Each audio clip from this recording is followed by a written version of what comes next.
رخشاکی سالای گفتی مردم کوهستان سالای گرگ چوبی این شفیاری ما بود.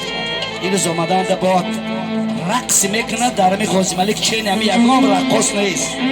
ما بهای در 5 مادگیم در همی کانال ما مرد میدان باور که 2 میلیون پرسموتر دارد. بیا برای اگه زردکشا یک کلسک شود.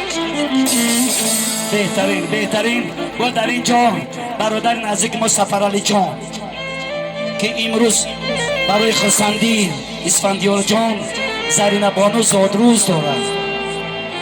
اگر امکانیت باشد زرینه بانو نزد ما پیرود کنیم، ما یک تبریک کنیم زرینه بانو را برای زادروزش. اگر سفرعلی جان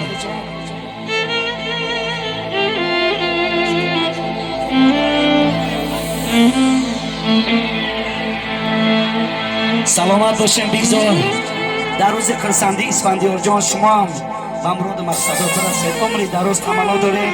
بگذار که همین روز زادروزت 100 ساله زنده باشید. با بالای خرسندی آمده خرسندی شما در ما حضور بیاریم. زنده باشید. زادروزا مبارک. تبریکات ما از نام انسامبل نگین با خواهر جان. زادروزا مبارک. برای همین خواهر جان یک سرود زادروز میخونیم. لازم ما دوام دارد. مرحبا